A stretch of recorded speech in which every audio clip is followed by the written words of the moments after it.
Good morning, everybody. Welcome to Malibu. This is a good one. I'm amazed I've done over 201 takes, and this is the first E39 M5. So this is Poe. Hello. Thank you so much for coming down and sharing your car with us. Tell me a little bit about it. I bought it maybe 2 years ago. Always wanted this car. It's been a dream car of mine.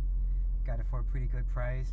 Didn't do too much to it. Everything just maintenance, just the muffler delete, some wheels, and that's about it. That's it. So mostly stock. Mostly stock. Muffler delete and wheels. That's it. That's it. Okay, well, this is good. I haven't driven a stock E39 M5 since I'm guessing they were new. Yeah. The last E39 M5 I drove was Alex Roy's, which was like a submarine. It had computers all over it. I lied. I did the shifter. Oh, it has a short shift kit in it as well. What shifter is that? That's from the E60. Oh, really? Just a standard BMW replacement, Yep, it goes right in. Did it myself. Oh, wow. It's like the best $130 I ever spent. That's actually a good call because, you know, the standard and some of the aftermarket ones are a little tight. So, see, that's good. Is it good? Alex Roy had a Kellner's short shift in it, and I have to tell you, I hated it. It was way too short and way too stiff. Yeah, I think this is like a good medium. Okay, so we've got the 4-liter V8, 400 horsepower. This car, BMW people will tell you, is basically the greatest car ever made. Do you agree? I would agree. I love this car. I've had three different E39s. I had a 528, I had a 540. You just work your way up, huh? The M5, yeah. I also had an old 325 at one point. So what is your favorite thing about this car? Well, I can fit my daughter in the back. It's also a family car. It's fast. It's 400 horsepower. It makes a great noise. And I think, you know, it's probably one of the best handling four-door sedan out there. Yeah.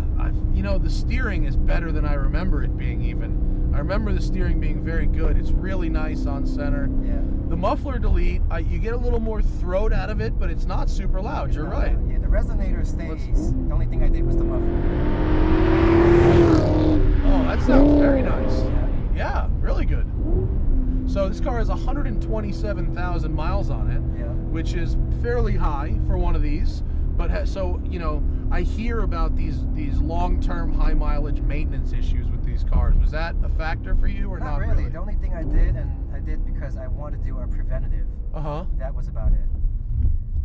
So I did the water pump, I did thermostat and things like that, oil change on a regular basis. Just the standard stuff, huh? Standard stuff. Has it been reliable? Super reliable. I don't daily drive. I drive like twice a week. Oh, okay. So, but overall, yeah, for the last 2 years, it's been really reliable. Well, it is the right size, right? Fit 5 people comfortably. Yeah. The seats are great. Yeah. The steering wheel and the shifter are great. Yeah. The engine, there's apparently a chime set to go off at a certain speed that I don't really want to call out right now, but you know, the gauges are just that perfect, clear, give you all that information you need. Yeah. And this engine, you know, we talked about this before we started driving, but you know, the race teams would use this engine long after this car went out of production. Yeah. All those E92 M3 race cars that Turner Motorsport had actually had the racing version of this engine in it, and not the M3 V8. So the engine outlasted the car, as it were. Pretty good. Yeah, it rides just beautifully.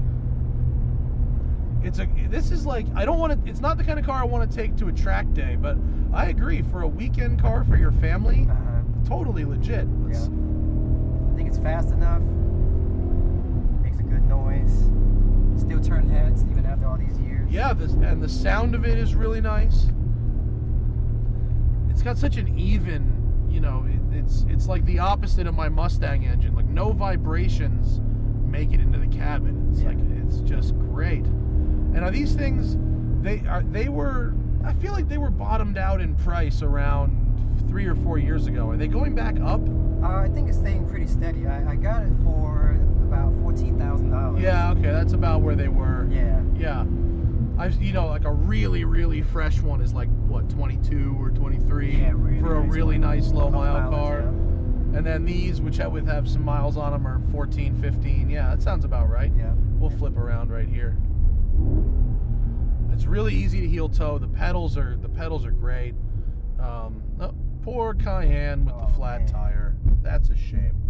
I really like your short shifter. The E60 short shifter idea is absolutely perfect for this car. Yeah, so the E60, the rod, and then the shift knob itself is from a ZHP.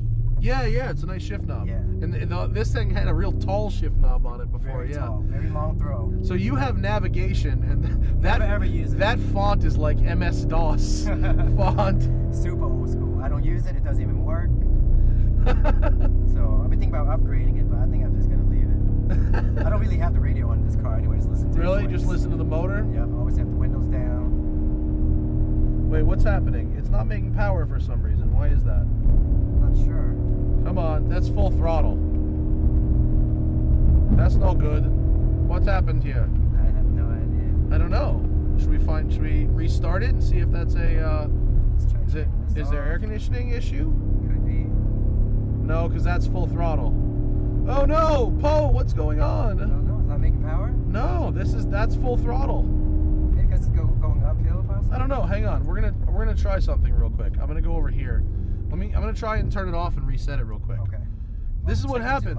There's it's pressure from the from me. That's how it goes, right? Let's turn it off and back on. Let's turn it off and back on. Yeah. Crazy. Oh, was that not on before? No. That's a new thing. Let's try the lock unlock. Check engine light is off. What's going on with that? I don't know. That's weird. It had a little hiccup. I guess it is a BMW after all. Oh, look, power though. Okay, well, wow. Problem solved. See, look, that's full throttle now. Yes, okay, now we have power. I think it went into like a limp mode. It might have. Maybe it got unhappy with me. Maybe it was like, oh, Farrah's driving? Like, man. Maybe it's the, never been pushed it's that the hard. BMW self-preservation mode. I've never been pushed that hard before. Oh, don't say that. I'm not going that fast. No. Oh, look, there's power. Okay. All right. Going fast Okay. again. There we go. You fixed it just like that. I fixed it. That's what happens with computers from the early 2000s. Little hiccup. I really like the handling and the feel of it. It's not even about ultimate grip at the limit, just the way it goes through these sweepers. Yeah, pretty predictable, pretty solid. Yes, very, very of both. Man, this car has aged so well. When you pulled up this morning, I was like, damn, it looks good. Yeah. You know, it's not over styled. It's just very clean. It's all the things an M5 should be, really.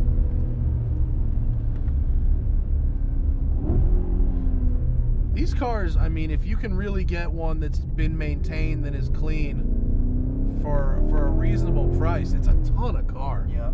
For the money. Yeah. I keep looking down at that nav screen and just laughing though. Does it work? So old school, yeah. Oh, not touchscreen. Not yeah, touchscreen. It does. They didn't create it back then. Oh my god. Could you get this without nav? Yeah. If it was possible. Well, okay. the M5 didn't. All M5 came with navigation. Oh, they did. All right, yeah. So that's what you get. God, this is so. What is the major stuff to look out for with these cars? Well, vanos. I heard vanos do go bad. Yeah.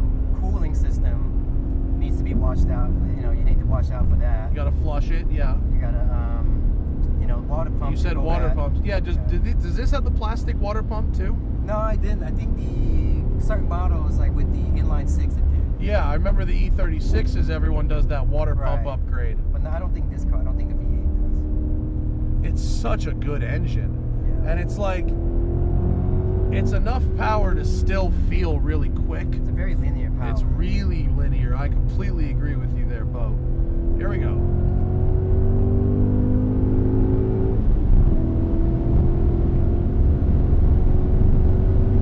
Great power. Epic. Great power. Really, really good. I mean, you can just imagine this thing on the highway. It's got to have the right gearing for big highway speeds. I have no problem doing a little takeover. Yeah, no kidding. This thing, it's so, when I drive these cars after not having driven them for a while, it's amazing how your brain sort of recalibrates. It's because something similar happened with the Porsche I drove a little earlier today, where it was like, The last time I drove one, it was like good, but not my favorite. And then I got in it there, and I was like, oh man, I forgot this thing was dope. Right. And this car is the same thing. Well, I'm glad. The last time I drove one was a while ago, and some time has passed, and I was like, yeah, no, they're cool, but you know, sort of no big deal. And then I get in this one, and it's like, oh wait, it holds up. It does something. For a 15-year-old car, like, it totally holds up. Absolutely. It's awesome. This is great. Oh man. Yeah, I love this. Very surprised, especially, you know, 130,000 miles, which isn't like a ton, but it's high. It is. And the interior is. Have you messed with the interior? Not at all. The interior's held up beautifully. Yeah. All stock. And yeah, it's really nice. Thank you so much, Poe. That was fun, man. Thank you, Matt. This car is a lot better than I remember it being. And yeah, I mean, if a fast 5-seater is on your radar, maybe take another look. Just also take a look at the maintenance records. That's a must. That's a must. Thank you, Poe, and All right. thank you guys for watching, and I'll see you next time.